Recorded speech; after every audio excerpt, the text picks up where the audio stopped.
Hi everyone, and welcome back to Dragonfly Joes. This is the channel, this is the page where we are going to just continue going through the line of G.I. Joe, looking at the figures, looking at the history of the characters and the vehicles and just the whole thing that brought G.I. Joe to the point of where it is now. Right now in 2021, we are starting to see some new reboots of the figures and movies and things of that sort. And so we're just trying to take a look back to really enjoy what sprung this all up about. We know that G.I. Joe did exist before in the 12-inch figures and that those were a big popular hit, but then kind of faded away until the reboot, and the reboot actually was more successful than the originals. And so as we know, the reboot began in 1982 with an introduction of a whole cast of new characters, and we are going in alphabetical order year by year. So we are sticking to 1982, the original year of the reboot for G.I. Joe, and going alphabetically, the next person in line would be somewhat of a special review because he is not just a figure, he's known as a vehicle driver or a pilot. He is Clutch, and Clutch comes with one of the iconic vehicles for G.I. Joe in these early years, and that is the Vamp. Needed. G.I. Joe is there. G.I. Joe attack vehicle comes with Clutch figure. Other products from the G.I. Joe collection, each sold separately. So we will be taking an individual look at the vehicle and the character and then kind of put them together, as well as other characters that may be involved in the development of these G.I. Joe icons. So let's start with the character, looking at Clutch. As we can see with Clutch, he is a little bit different from Breaker in the sense that he has a little bit more color on his uniform as the character. Very similar to Breaker, he does not come with any weapons or any other accessories except for his helmet. And as we read in his file card, which again comes with every packaged G.I. Joe figure at that time, we look at the back, we get to see more information about him, and his name is Lance J. Steinberg, and he is from a place known as Asbury Park, New Jersey. We see that his primary military specialty was in transportation. Obviously, this is why he is the driver for the Vamp vehicle, but we'll continue to read more about that as we go along.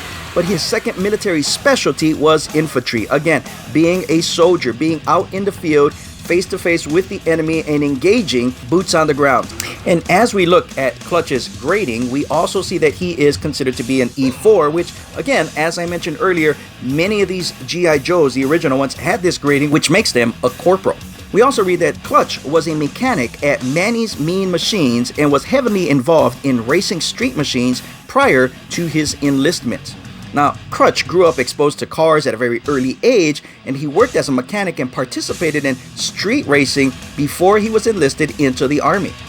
We know that he graduated from Advanced Infantry Training, Covert Ops School, Executive Bodyguard School, and Ranger School.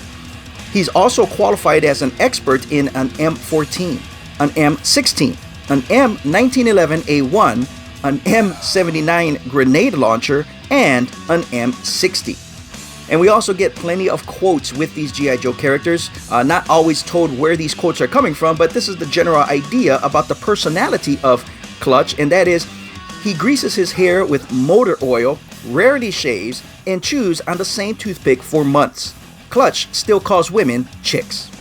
Now, Clutch appears very early in G.I. Joe, being of the original series, and was included in the early Marvel comic books as well, and he was pretty popular, but really didn't have many appearances in the Sunbow cartoon series. One thing that is pretty notable and kind of funny when you watch the cartoon versions of Clutch is that he has a southern accent, despite the fact that he is from New Jersey, which is a very notable accent to have. So how they got those two confused, I'm not really sure. But the character of Clutch is based on the type of characters that is represented, so it's said, in the songs by New Jersey-born rock star Bruce Springsteen. And as I mentioned, the figure only comes with the standard 1982 helmet that most other characters came with, having only slight variations in maybe the color and some possible attachments for them. And at first glance, Clutch may not seem to take the part as one of the Joe's popular drivers, because he fancies himself more as a ladies' man, the typical chauvinist who sometimes annoys some of his teammates. But if you put him behind a steering wheel, he's guaranteed to outrun his opponents and perform feats with a car you wouldn't dare imagine. After G.I. Joe, he does join the Indy racing circuit, but he does come back for a few select missions while still being loyal to G.I. Joe. Or, if you follow his timeline, according to the Sunbow cartoons, he's written out by being placed in an alternate dimension along with Steeler and Grunt, two other characters we'll eventually get to, where G.I. Joe had actually lost and Cobra had ruled the world.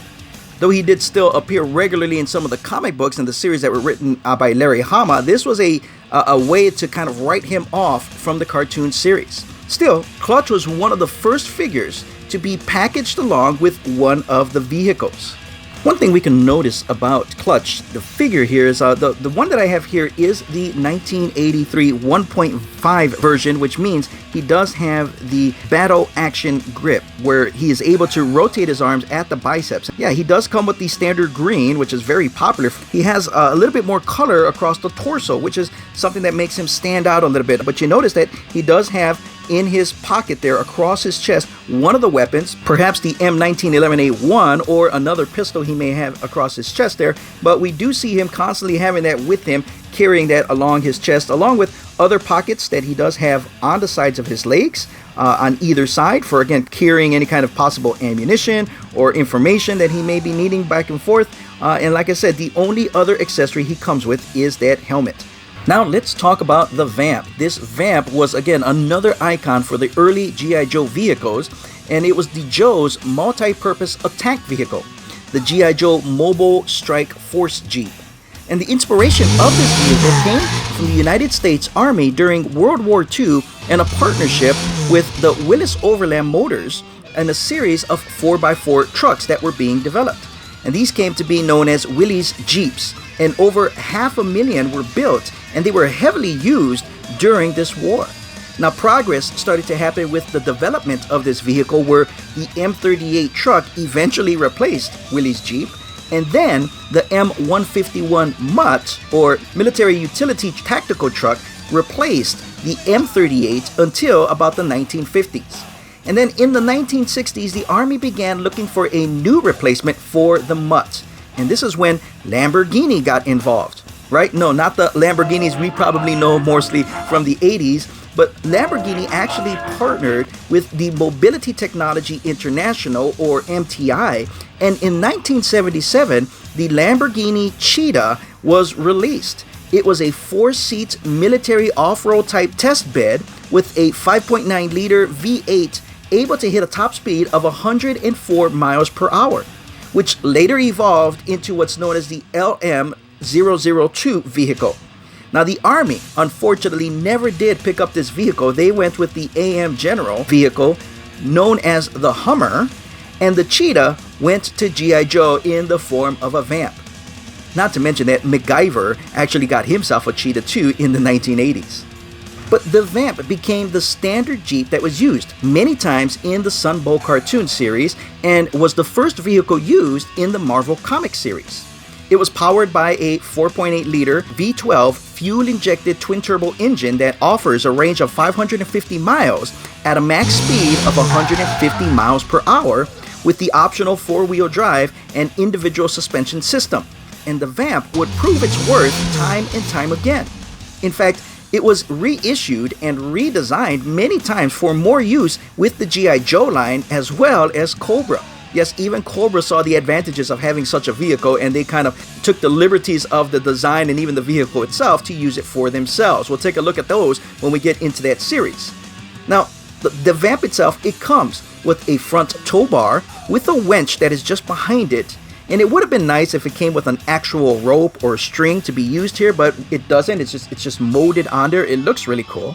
And the interior has a gear shift and a radio in between the seats and some details along the dashboard. Along the bottom of the passenger side, there is a first aid kit there and a toolbox. Now, on the back of the Vamp, it comes with a 7.62 computer synchronized machine gun. The blueprints actually never tell you on the Vamp where the computer link is actually located. The machine gun was able to swivel 360 degrees and was controlled by the driver or another soldier that would have been riding along from their very own seats.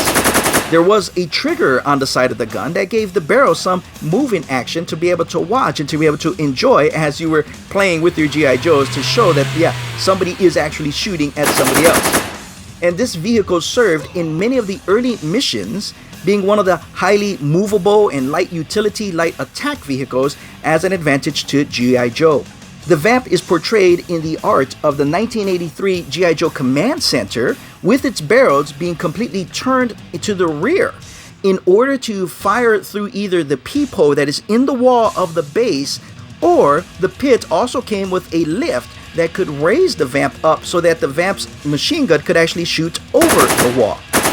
Now, the toy vehicle itself was pretty self-explanatory, but it had some very cool features, including a carry basket on its rear that held 2 extra tanks of gas, which are described as being bulletproof. Now, in later versions of the Vamp, or in one of the reissues of the model, this basket was replaced by a platform so that more figures could stand on it, which makes the Vamp, or whatever vehicle the Vamp turned into, more of a 4-person vehicle instead of only 2.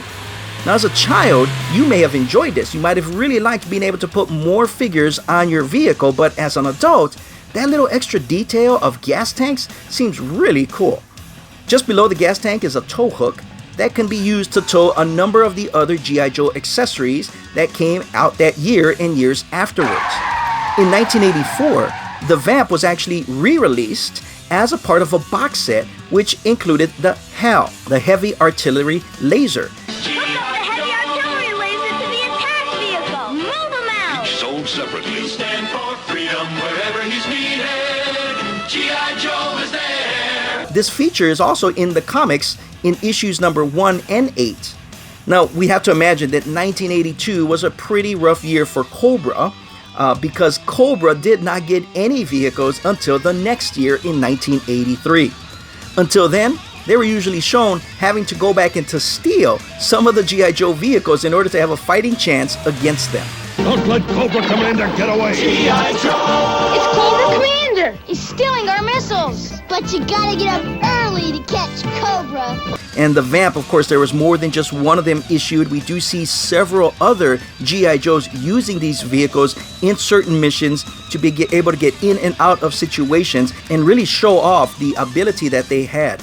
Now, one thing that you will notice, as I've mentioned several times, that the Vamp does have certain machine guns. Every time we see them in the Sunbow series, we notice they're constantly shooting lasers. Now, we have to take into account this is a cartoon, it's meant for kids, so they're not really going to show off bullets. It's going to be a little bit more sci-fi, a little bit more imaginative.